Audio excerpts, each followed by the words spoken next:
Saudi अरब में गए थे हमारे हजरत, तो वहाँ के बादशाह से कहने लगे तोप देखकर कि ये कितना फेंकती है, मतलब इस तोप की रेंज कितनी है। तो वह सऊदिया के बादशाह ने कहा वल्लाही आपसे कम फेंकती है। हो गया जवाब, जो कहना था मैंने कह दिया। इन्होंने पूछा कि ये तोप की रेंज क्या है, कितना फेंकती है ये, तो उन्होंने कहा वल्लाह आपसे कम फेंकती है। समझ गए ना, कोई इतना फेंके कि उसका नाम ही मशहूर हो जाए फेंकू, तो ये तो बड़े ताज्जुब की बात होगी कि लोग उसको फेंकू के नाम से जानने लगे। तो ये तो एक अचंभे की बात है, ताज्जुब की बात है। और मौलाना अबुल कलाम आज़ाद ने यही तो कहा था, किसी भी झूठ को सच करना हो तो इतना फेंको, इतना उसको इतना बोलो कि सुनने में वो सच लगने लगे, ऑटोमेटिक वो सच हो जाएगा, ऑटोमेटिक। यही हो रहा है आजकल, यही है। अल्पभाषी, कम बोलेंगे, ये नहीं कहा कि बिल्कुल नहीं बोलेंगे, कम बोलेंगे। अल्लाह के नबी इतना कम बोला करते थे, इतना कम बोला करते थे, इतना कम बोला करते थे। मुस्लिम शरीफ किताबुस सलाम के अल्फाज हैं कि यहूदियों का एक गिरोह नबी अकरम के घर पे आया, दरवाजे को दस्तक दी। अल्लाह के नबी ने दरवाजा खोला, यहूदियों के इस गिरोह ने नबी के घर में आने से पहले नबी को देखा तो कहने लगे अस्सलामु अलैकुम, अस्सलामु अलैकुम। अस्सलाम नहीं कहा, क्या कहा? अस्सलामु अलैकुम या रसूल अल्लाह, आए अल्लाह के नबी आप पर मौत हो। ये नहीं कहा अस्सलामु अलैकुम आप पर सलामती हो, बल्कि यहूदियों के इस गिरोह ने क्या कहा? अस्सलामु अलैकुम, और जल्दी में कहा अस्सलामु अलैकुम, ताकि पता ना चले, शक ना हो जाए। अस्सलामु अलैकुम या रसूल अल्लाह, अल्लाह के रसूल आप पर मौत हो, आप बर्बाद हो जाए। तो अल्लाह के नबी सल्लल्लाहु अलैहि वसल्लम कुछ मशकूक हो गए हैं, इसने सलाम कहा कि साम कहा। अब वालेकुम अस्सलाम कैसे कह दूं इनको, जो आदमी हमारे लिए मौत भेज रहा है और हम कहें सलामती हो तुम पर। तो पता नहीं ऐसा ना हो कि अगर मैं वालेकुम अस्सलाम कह दूं तो ये बुरा मान जाए और ये कहने लगे कि हमने तो सलाम कहा और आप हमें मौत भेज रहे हैं। तो अल्लाह के रसूल ने बहुत मुख्तसर जवाब दिया, वालेकुम, न सलाम कहा न साम कहा। क्या कहा आपने?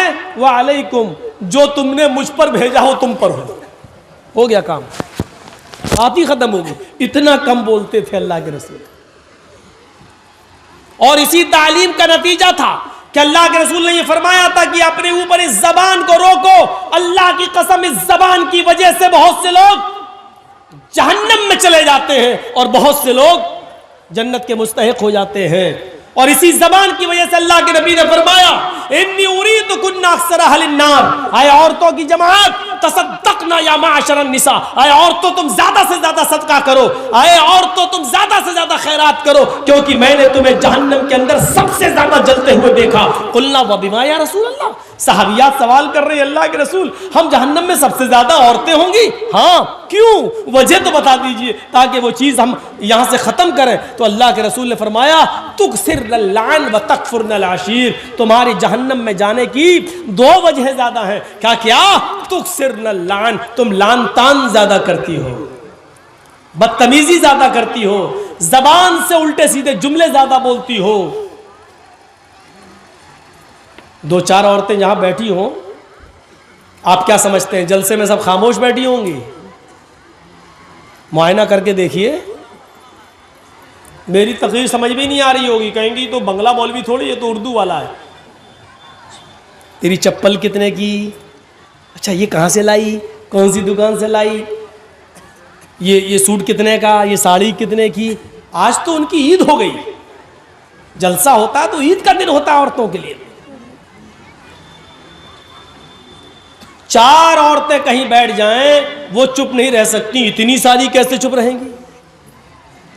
मछलियां पक रही होंगी, अच्छा है कि दूर इंतजाम किया जो यहां तक आवाज नहीं आ रही, वरना बहुत सी जगह तो बिल्कुल करीब में कर देते हैं। तो जर्जी साहब भी डिस्टर्ब होते रहते हैं, इनकी सुने कि अपनी सुनाए। किसी बादशाह ने कहा था ना कि जो सबसे बड़ा झूठ बोलेगा उसको सबसे बड़ा इनाम देंगे। तो झूठों की कमी तो थी नहीं, एक आया झूठ बोला ना हक, कोई बड़ा नहीं, हमारे साहब अगर उस ज़माने में होते तो सबसे बड़ा अवार्ड इन्हीं को मिलता कि तुम वाकई तुम ही इस अवार्ड के लायक हो। बड़े बड़े झूठे आए, फेल कर दिया बादशाह ने, नहीं तुम अवार्ड के मुस्तहक नहीं हो। एक और आया लास्ट में, कहने लगा मेरा भी झूठ सुन लो। का क्या? आज मैं रात में सोया, मैंने ख्वाब में देखा कि जहां तक मेरी नजरें जा रही हैं औरतें ही औरतें बैठी हुई हैं। बादशाह कहता भक्त, ये कोई झूठ है? अरे ख्वाब में हो सकता है, देखा हो, झूठ बताओ। उसने कहा पूरी बात तो सुनो मेरी। का क्या? मैंने ख्वाब में देखा कि जहां तक मेरी नजरें जा रही हैं सारी औरतें ही औरतें बैठी हुई हैं और सब खामोश हैं। बादशाह कहता क्या? का सब खामोश है? कहता हट, ये नहीं हो सकता। तो क्यों? का मेरा तजर्बा, दो औरतें एक साथ बैठ जाए तो खामोश नहीं रह सकती, तू कह रहा है इतनी औरतें सब खामोश, इससे बड़ा झूठ तो कोई हो ही नहीं सकता। तू सबसे बड़ा अवार्ड के हकदार है। उसको सबसे बड़ा अवार्ड दिया बादशाह ने। तो हमारी माँ बहनें जरा संभल के रहें, वरना ऐसी बातें हम बोलते ही रहेंगे और वो समझेंगे मेरी बेइज्जती हो रही है। तो मेरे भाइयों, लान तान अबू बकर सिद्दीक तो जबान खींचा करते थे ये, और कभी कभी मिसवाक कान से निकालते थे हजरत अबू बकर और ऐसे मिसवाक से मारते थे। लोग पूछते ये क्या कर रहे हैं? कहा इसको कंट्रोल कर रहा हूं। अल्लाह के नबी ने फरमाया इस जबान की वजह से बहुत से लोग जन्नत में चले जाते हैं और बहुत से लोग जहन्नम में चले जाते हैं। इस जबान पर अगर हमने काबू पा लिया तो सब काबू पा लिया। खुद अल्लाह के नबी सल्लल्लाहु अलैहि वसल्लम ने फरमाया तुम दो चीज़ों की जमानत मुझे दे दो, मैं तुम्हें जन्नत की जमानत देता हूँ। कहा वो कौन सी चीज़ है? फरमाया अल फमु वल फर्ज, एक मुंह, एक जबान की जमानत मुझे दे दो कि जो बोलोगे सही बोलोगे और गलत बात इसका इस्तेमाल नहीं करोगे। और दूसरी शर्मगाह, यानी जिना नहीं करोगे, और शर्मगाह का जायज़ इस्तेमाल यानी शादी के बाद अपनी बीवी के साथ मिलोगे और किसी की तरफ नहीं देखोगे। तो ये दो चीज़ों की ज़मानत तो मुझे दे दो, मैं तुम्हें जन्नत की ज़मानत देता हूँ। ये अल्लाह के नबी सल्लल्लाहु अलैहि वसल्लम। गौर कर लिया? अल्पभाषी, कम बोलने वाले होंगे। कम बोलने की आदत डलवाने के लिए अल्लाह के रसूल ने रमजान के महीने में एतिकाफ रख दिया। आदत डालो, जबान पर कंट्रोल करो, एतिकाफ में बैठो। ये 10 दिन जब तुम कम बोलोगे और अपना ज्यादा से ज्यादा वक्त जिक्र और अस्कार में लगाओगे तो तुम्हारी आदत बन जाएगी। जबान का गलत इस्तेमाल करने से तुम रुक जाओगे। ऐसे काम बताए अल्लाह के नबी सल्लल्लाहु अलैहि वसल्लम ने जिन पर अमल करके हम जबान को गलत, गीबत, चुगली, हसद, कीना, बुग़्ज़, इनाद, दुश्मनी से रोक सकते हैं। पहली चीज क्या बताई महाभारत में? कम बोलने वाले होंगे। ये सिफत अल्लाह के नबी के अंदर पाई जाती थी। दूसरी सिफत बहुभाषिता, मुस्तकबिल की, भविष्य की बातें बताएंगे।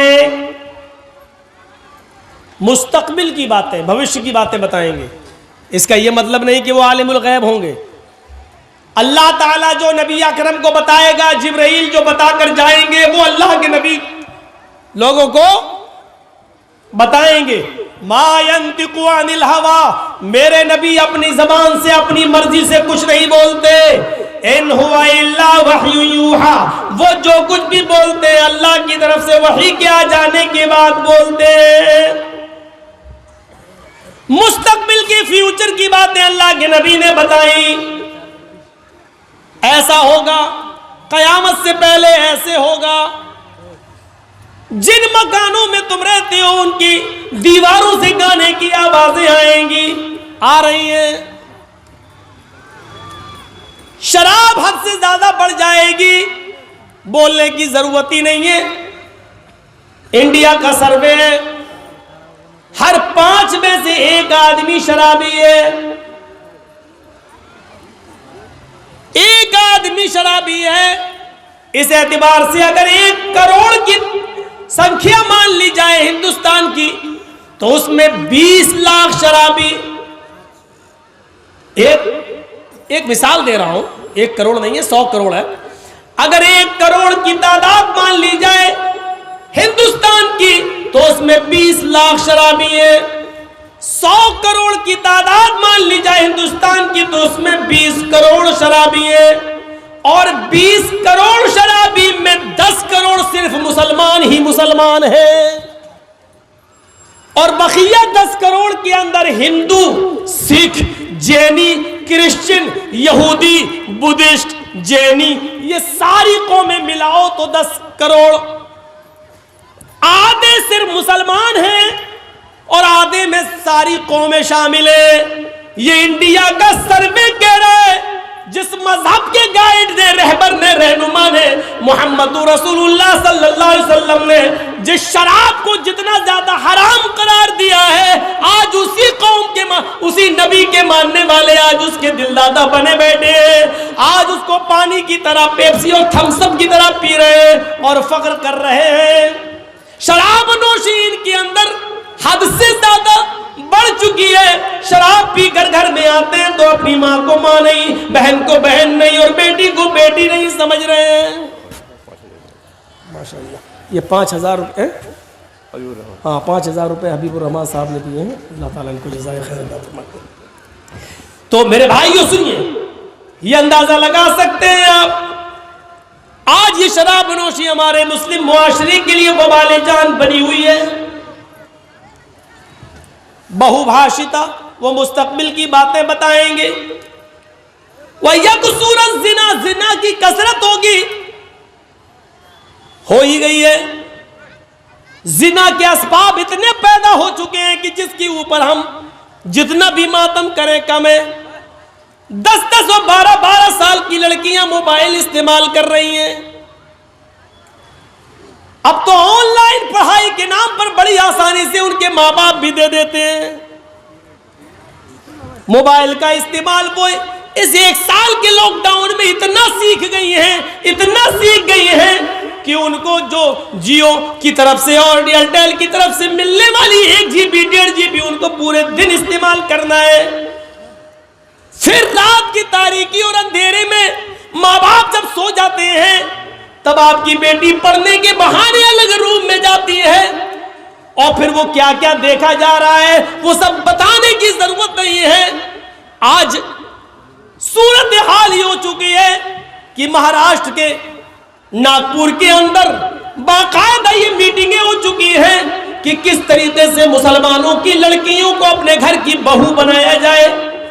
कॉलेजेस में, ऑफिसों में वैकेंसी के नाम पर कितनी जगह खाली है लेडीज की, और अल्पसंख्यक लोगों के लिए मुसलमान बेचारे भरमार लगाए हुए हैं। फला कॉलेज में हमारी बेटी का एडमिशन हो जाएगा, जगह खाली है, और अकलियत के लिए जगह खाली है। अकलियत के लिए फार्म भरते हैं, लड़के जा रहे हैं तो उनको कहा जा रहा है जगह फुल हो गई, लड़कियां जा रही हैं तो उनको फौरन एडमिशन मिल रहा है। फिर जहां आग और पेट्रोल एक जगह पढ़ेंगे, एक जगह होगा, जाहिर बात है फिर माँ बाप भी नहीं रोक पाएंगे। और कितनी कोर्ट मैरिजें हो रही है महाराष्ट्र के अंदर, आप कुछ नहीं कर सकते क्योंकि आपकी बेटी 18 साल से ऊपर की हो चुकी है और कोर्ट ये कह कर निकाह कर रहा है कि लड़की को पूरी आजादी है अपना हमसफर चुनने की। मेरे भाइयों, ये सब कुछ इसी मोबाइल की देन है। इसी ने जिनाकारी के सारे असबाब और रास्ते खोल दिए जो आज हमने अपनी बेटियों के हाथ में दे रखा है। यहाँ सुन सब रहे हैं, लेकिन किसी एक की मजाल ऐसी नहीं कि सुनने के बाद जाए और अपनी बेटियों के हाथ से मोबाइल छीने कि मेरी बेटी, तुम्हें मोबाइल की क्या जरूरत है, तुम तो मेरे घर की जीनत हो, तुम तो मेरे जिगर का टुकड़ा हो, तुम किसी अपनी सहेली से बात करना है तो मेरे मोबाइल से बात कर लो, लेकिन मेरी बेटी तुम मोबाइल क्यों रखोगी, तुम मोबाइल क्यों चलाओगी। आज किसी बाप के अंदर इतनी हिम्मत नहीं जो अपनी बेटी से ये कह सके। अल्लाह के रसूल ने भविष्य की बातें बता दी और यहां तक बता दिया, निसाउन कासियातुन आरियातुन मुमीलातुन व माइलात। ओ लोगों, एक ऐसा जमाना आ जाएगा तुम अपनी आंखों से देखोगे औरतें, लड़कियों को, कि तुम देखोगे कि वो कपड़े तो पहने हुए होंगी, उनके जिस्मों पर कपड़े तो होंगे आरियात, लेकिन कपड़ा पहनने